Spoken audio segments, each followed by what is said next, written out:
So since you're the voice of straight up racing, and many of, if not all the shows you go to, you announce. Um, a lot of people maybe want to know, how do you get ready for a show to be announcer? I don't know myself. I mean, maybe other people don't either. So what do you do to get ready for a show when you're an announcer? Well, as an announcer, really it starts the week before. So getting ready for media, whether it's doing call-ins for radio stations, sometimes in studio radio interviews, and helping out with promotions, being at truck displays and helping set the trucks up for displays. And during the week, I actually wrench on the trucks a bit too, along with that stuff. So there's quite a bit that goes on throughout the week leading up to the show. And then before a show, depending on the show, who's there, usually if there's a few trucks that I'm not as familiar with, haven't done a lot of shows with, I'll take some notes, driver and truck information, so it's always nice to have. And then setting the playlists for the show's music as well. And every show is different, whether it's a fairgrounds, an arena, stadium, speedway, every show is different. So for example, an arena, things have to be planned out, like for example, during intros when the lights go down, gotta figure out who's gonna be doing the clear comm, if I'm gonna do that as well as running music and announcing, or if there's someone else that can help out with that, and then figuring out how much to go down on the lights. Do you want it to be total darkness?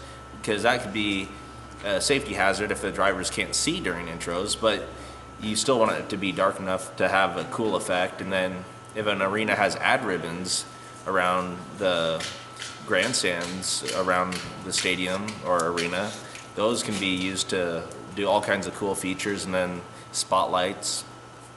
Whereas speedway or fairgrounds, you don't have to worry about any of that because it's a outdoor event that doesn't have those cool features. So every venue is different.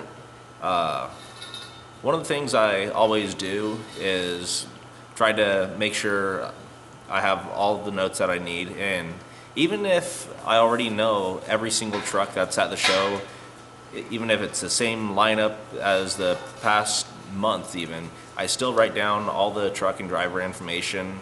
So that way if I'm in a pinch, as I'm reading, I mean, everyone has the moments where they just blank on a name or on a truck or driver or just general information. So I always like to have that handy, because even if I've been talking to someone all week and they're my best friend, you know, you don't want to get to the situation where you blank on something. So I like to have all that information handy, and of course the music for the show, selecting playlists, and usually got to change things around for the truck orders and stuff like that. So any changes to a show format, whether one week it's freestyle motocross, next week it's quads and tough trucks, whatever the changes there are, I got to make that change the music.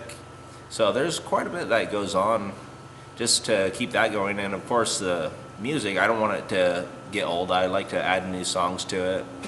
Usually every couple shows I'll add 3 or 4 new songs to pit party playlists and show music, and I just try to improve that every single show, so that way the show keeps getting better and better and it doesn't get old. So that's something. Okay, sorry. And I'm sure, like anything else, after each and every show, I mean, you learn things while you go on as far as announcing.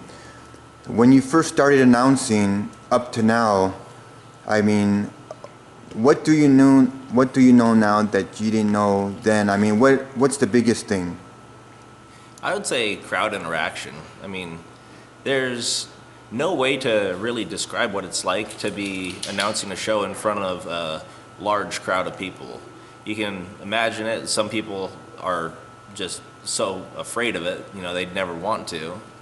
But you learn that, like, certain crowds, certain demographics, they react differently to different things. So, for example, one venue, I like to do t-shirt tosses and stuff like that. The crowd might go absolutely crazy for a t-shirt toss, where you go to another venue And the crowd, they get a little bit crazy, but it's not as much to them, where after 2 t-shirt tosses, they get bored. Where another arena, you could do 10 t-shirt tosses, and every single time everyone's getting up and screaming and cheering. So things like that you learn, and you kind of try to pick up on cues like, okay, this is how they react on the second time. This lets me know they're going to probably be pretty consistent throughout the night at being excited for this.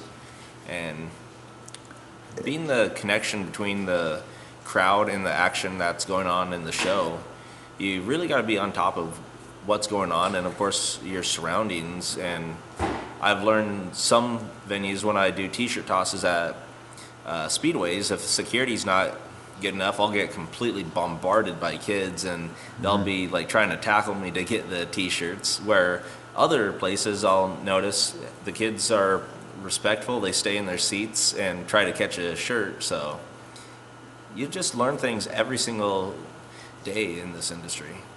And I noticed, as far as being an announcer and me being in the stands, for being an announcer, it's absolutely important to know, like, when they're moving the freestyle motocross ramps back and forth, and when to fill in, you know. Because there's some moments of the show where there's no action, so it seems like you're on top of that.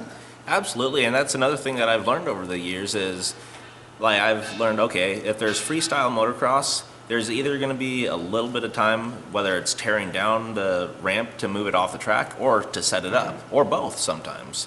So things like that, or also got to be ready, like, say there's tough trucks, but as the tough trucks are getting ready to come out, the first tough truck, what if it gets stuck in the tunnel or in the chutes and is clogging up the whole line of tough trucks, and they can't make it out, someone needs a jump start or something like that. I just got to be prepared for stuff to go wrong, basically, so that at any time I can keep that show flow going so the crowd stays engaged. And my goal is for the crowd to not even realize that there's any downtime. I want the crowd to think like, wow, it's just one thing to the next, because even if there ends up being a 5-minute delay, whether a truck rolls over and there's the track crew's having struggles bringing it back on its wheels or something like that, if that takes 5 minutes sometimes, I like to make it so that people don't even realize, okay, we're sitting here for 5 minutes while this is going on. I don't want that to happen. I don't want people to get bored. I want people to stay engaged and excited through the entire event.